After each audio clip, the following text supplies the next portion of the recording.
Welcome to the Exit Your Business Your Way podcast with Ross Brannon, guiding business owners to the exit they deserve. Ross is a financial advisor who knows that business owners work too hard on growing and caring for their businesses not to leave it on their terms. Each week he interviews a different experienced business owner, expert, and other professionals ready to teach you effective, satisfying business exit strategies that will let you exit your business your way. Don't wait until it's too late. Start thinking exit now. Here's your host, Ross Brannon. Welcome to the show. Today's guest is Jessica Fialkovich. She is the owner of Exit Factor, a consulting firm that helps business owners prepare for sale. What's unique about Jessica, though, is that she was a business owner who sold, and from that experience, decided to help other business owners navigate the sales process. Jessica, welcome to the show. Thank you so much, Ross. I'm happy to be here. All right, so let's get started. You have a very, very unique background. You have a lot of history in the business world. You've done a lot. Give us the Reader's Digest version, kind of where you started and where you are now. Yeah. So I started my first business when I was 24 after getting laid off from the corporate world during 2008, 2009, like a lot of people did. And I got into the wine business, actually, more for business opportunity than I'd say love for wine, although I do love wine. And through that business, I never had just thought I was going to hold on to it for the rest of my life. So about 30 months after my husband and I started that company, we sold that business. And that really exposed me to what it is like to sell a small to mid-sized company and what services are out there and what resources are out there, or what I would say not out there and lacking. And so that led me to my next career path, which was doing mergers and acquisitions for small to mid-sized businesses. So fast forward to today, I've been in the business about 10 years. I have ownership in business brokerage firms in the western half of the US. And I also run Exit Factor, which is all focused around consulting and coaching small and mid-sized business owners to get ready for that day when they exit. Well, a lot of people don't realize being a business owner is a very lonely proposition. There's not like typically trade groups for business owners or really, industry groups. I mean, they're out there, but I mean, it's lonely. It's not like you can just look them up in the phone book or Google, I guess nowadays, and say, okay, I have this type of company. I need 10 of my peers to kind of walk me through, catch me up. It's kind of hard to find that type of scenario. Maybe you could find some of those in like a mastermind or something, but so it's a real lonely process. Is that a fair statement in your experience? It's a very lonely process. And I think especially when you get into some critical situations or decisions you can't share with your team or sometimes your family, like thinking about selling or exiting or talking about burnout or, depression around your business. That's not stuff you can go to like your team with, right? So I find that's the loneliest part, is when you're actually making the most crucial decisions in your business and your personal life. So Exit Factor, talk a little about specifically what Exit Factor does and what you have found in your experience. Yeah. So what we do is we first determine what a business is worth today. What's the value of the company today? And then we project what could be the future value when we decide to exit, whether that's 2, 5, 10 years from now. And then once we have that goal, what we do is we strategically plot a roadmap from getting from today to that future and help the business owners implement those plans to ensure that they're not just increasing their business value, but also increasing the likelihood that the business will sell at that end goal. Do you typically find that most business owners are a little disappointed when you give them the valuation of their company? Yeah, I find it's almost 50-50. Like either half of our clients think their business is worth nothing and somebody would be crazy to want to buy it, which is not true. There's plenty of small businesses that sell every year in this country. And then the other half always think, and I say it's always the round numbers, right? It's always worth $110 or $100 million. It's never worth like $950,000. So the other half totally inflate what the value is just based on more emotion or Google, right? I talked to somebody today, like I Googled and I think my business is worth this. And it's actually a much more complicated process. But yeah, half think it's worth nothing, half think it's worth more than it actually is.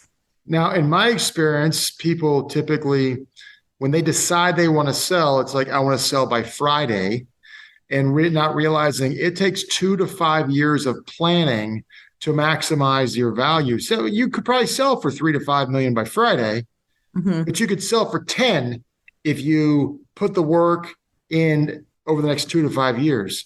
And unfortunately, people, in my experience, they come to the resolution to sell their business out of an emotional exhaustion. And so because of that, they leave a lot of money on the table, and it's really hard to get them to kind of move forward with some real planning to maximize value. What's your experience in that? Yeah, actually very similar. So I've been involved in almost 750 deals now, and I can say probably 95% of those deals, the owners have decided to sell because of a personal or emotional reason. It's not like there was this strategic plan that they were going to sell in 2022 because that's what their plan said and all that stuff. It's more situations like they're burnt out. They're stressed, they're having family issues, health issues, maybe another opportunity arises that they didn't see coming.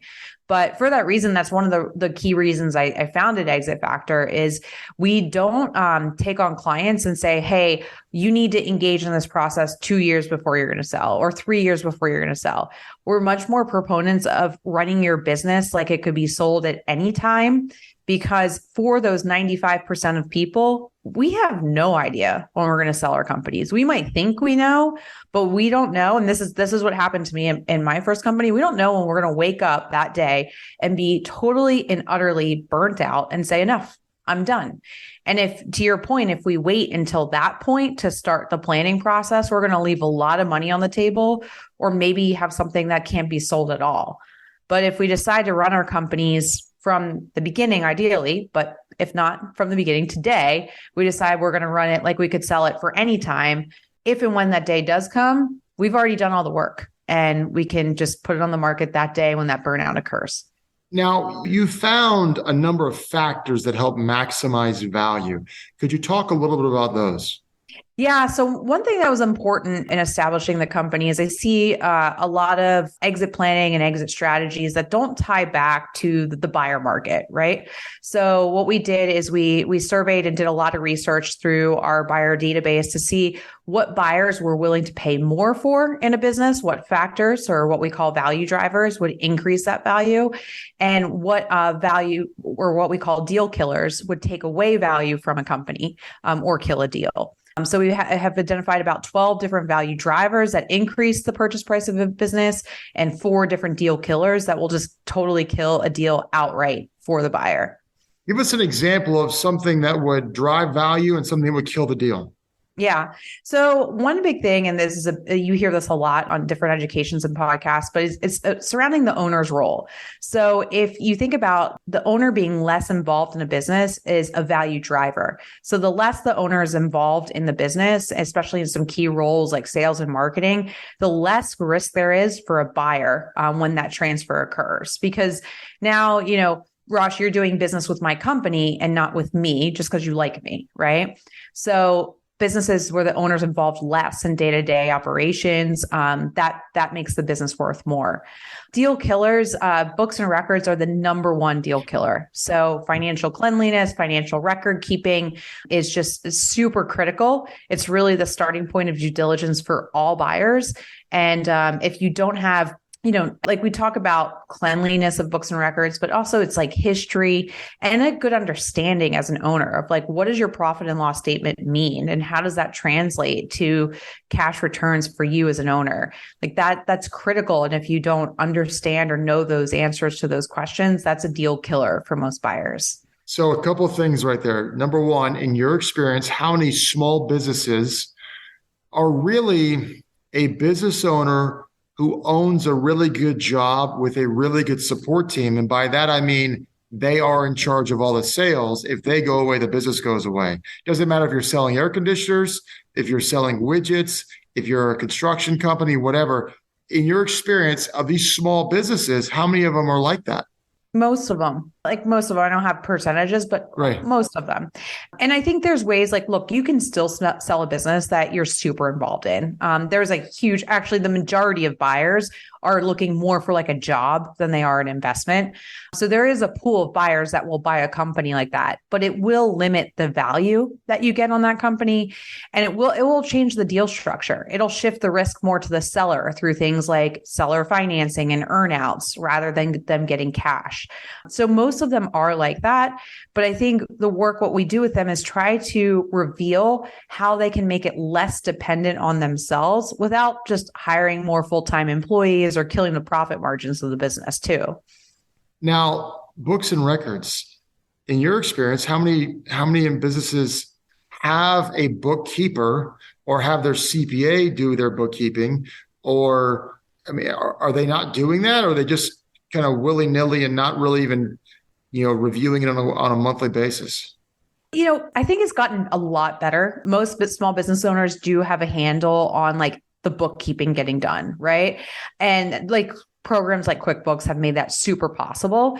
Where I find is that the bookkeeping doesn't reflect the true nature of the cash returns in the business. So, and I was just talking to a potential client about this earlier, and his accountant for years has been advising him to spend all of his profit so he doesn't have to pay taxes on that money. Well, if you're spending all your money and you're, trying to break even or show zero profit at the end of the year, when you then go to try and sell the business, which valuation is basically a multiple of earnings, and you've had no earnings for the last 5-10 years, the company is not worth a whole lot. So your books and records issues more come to how you're categorizing all that income and those expenses and how you're presenting that to a potential buyer down the road. And I do think it's a much different, I'll call it, mindset of running a business like it's going to be valuable and sold down the road than it is to avoid paying taxes, right? Well, and that's a good point, because I think a lot of people miss the point that everybody exits their business. Yes. You could sell it like you did, or you could die at the desk. And when you die at the desk, your estate or your spouse sells the business. And if you don't have it set up properly, they're going to be selling it for pennies on the dollar. So what are some of the things that you see are the easiest first steps for business owners? Like, because you deal, in your brokerage side, you're typically dealing on smaller transactions. Is that correct? Yeah. Our average transaction is about 1 to 1.5 million in transaction value. Okay. So in that space, what do you see as the first or second easiest things that somebody can do to increase value? Yeah. So we talked about maintaining books and records. I think the easiest exercise you can do as a business owner is, I'd say, take back control. Let your bookkeeper still do the reconciliations and categorizations, but go through your profit and loss statement once a quarter and ask yourself on every expense in the business, one, is this expense still necessary for the business to operate? And two, is it still working? And if it's not, if the answer is no to either one of those questions, eliminate that expense. And that's the fastest way to increase your profit margin and just show more earnings in your business, making the company more valuable. When we started this practice, I did the whole exit factor planning on my company. And the first year I did that quarterly practice, we increased our profit by 40% in the first year without growing at all, without doing anything else, just eliminating expenses that were unnecessary and not working. Well, it's almost like, we all have a Netflix, a Hulu, a Disney Plus. Next thing you know, we've got $200 in subscriptions that we may not even realize we're not even using. And it's a much smaller scale. We all probably have, business owners have it too, except instead of $12 a month, it might be $1,200 a month. And that adds up real quick. Yeah. And then as you add team members to your organization too, you grow, same thing. They have corporate cards and there's things that are going on there that, our marketing director at one point had 2 different email subscription services. We had MailChimp and ActiveCampaign. Like, why do we need 2? Right. And, just things that you just don't realize are there. Yeah. So what do you see happening in the business market from a sales standpoint in the last 12 months with the rise in interest rates? Is that affecting the M&A market in your for what you're saying? So yes, but not as much as people would think. So the business for sale market, especially in what's called where we operate Main Street in the lower middle market, we just had our craziest 2 years that we've ever seen. Buyer demand was unprecedented. I think at one point we were seeing 3 to 4 times the buyer volume that we had seen in 2019. So what we're seeing with the interest rates is more of a plateauing than it is a drop off. It's not growing as much, but we're also not seeing drop off in buyer interest. And because of that, I like to explain the business for sale market is much more dependent on the supply demand economic principle than anything else. So there are always many more buyers that are looking for good businesses to buy than there are good businesses that are available for sale. On average in our brokerage offices, we'll see 1 to 200 buyers for every business that's listed for sale. So as long as you've built a good company that has good earnings and done some of the things we talked about earlier, there's plenty of buyer demand. And no matter interest rates go up, down, inflation's up, down, as long as that supply and demand doesn't change, the business for sale market's still very favorable for sellers. Do you think one of the reasons why the business buyer market exploded was basically one of the side effects of COVID? People are like, I'm done working in the corporate world. I'm done doing this and that. I'm finally going to chase my dream and go do this or whatever. Yeah. So it's funny, like every year we see a spike in buyer demand around Q1 right after New Year's resolutions. And if you look, the second number 2 or 3 resolution every year is I want to change my career. And I think that usually is that spike of people that want to chase their dreams. Well, during COVID and during the pandemic, we had that phenomenon called the Great Resignation, where for a long period of time, people wanted to change their careers so they had more control. And it was really interesting, but because before that, we were a little bit worried as a community because over 50% of all small businesses are owned by the baby boomers. The baby boomers are a very entrepreneurial generation, and the millennials really hadn't stepped up. Like millennials were not an entrepreneurial generation until 2 years ago. And so it's almost like this blessing in disguise that COVID and the pandemic pushed that generation to want to become more entrepreneurial. And that's where we saw that buyer demand increase. But it also solve that gap of like, hey, all these baby boomers are going to exit. Who are going to buy these companies? Now we have a solution for that. So one of the silver linings of the pandemic. So in the lower middle market where you're at in the $1 million to $1.5 million range, what's the success rate for new buyers when they buy a company?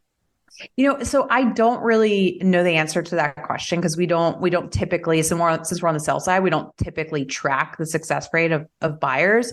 I will say one of the big topics that our clients ask about is seller financing and like what percentage of seller financing notes get paid back in full. So that's kind of a success metric for buyers. And we see about 80 to 85% of those notes get paid back in full. So buyers, for the most part, do fairly well. If they don't, sometimes we'll have a buyer that gets into a business and realizes it's a lot harder becoming a business owner than they originally thought.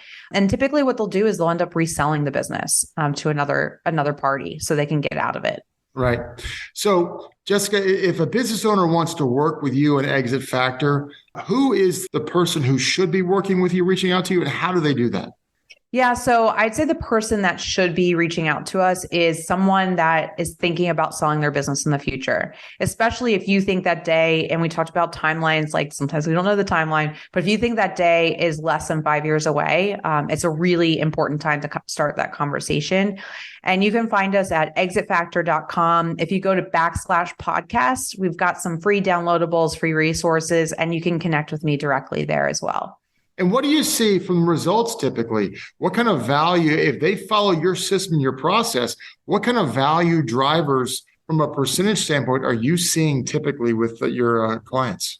Yeah, so it's a great question. So on average, our clients that have completed the program and decided to exit, on average, they've increased their business value as much as 57%, and 100% of them have made successful transitions and exits. 57% is not bad, I would say. That's very, very, very successful. So is there anything that I didn't ask you that I should have asked you, Jessica? No, I think we covered some good topics. We talked about when, how, why you prepare to exit. We talked about the market conditions. And I'd say I'd finish it up with like, look, the business for sale market's always going to be active. It's always going to be favorable with the sellers, but the better you position your company, it's just like competing in any other business industry. When you go to sell, you'll be competing against other sellers. So the better positioning you can have for your company, the better value you're going to get, the better deal terms, and honestly, the better legacy you'll have for your company. Yeah, it's so true.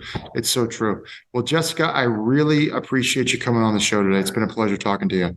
Thank you so much, Ross. You've been listening to the Exit Your Business Your Way podcast with Ross Brannon. This podcast is for informational purposes only. Guest speakers and their firms are not affiliated with or endorsed by PAS, Guardian, or North Florida Financial, and opinions stated are their own. Ross is a registered representative and financial advisor of Park Avenue Securities, LLC, PAS. OSJ 3664 Coolidge Court, Tallahassee, Florida 32311, 850-562-9075. Security products and advisory services offered through PAS, member FINRA, SIPC. Financial representative of the Guardian Life Insurance Company of America, Guardian, New York, New York. PAS is a wholly owned subsidiary of Guardian. North Florida Financial is not affiliate or subsidiary of PAS or Guardian. Arkansas Insurance License number 16139-032. California Insurance License number 0L10073. 2023-149297. Expires 125.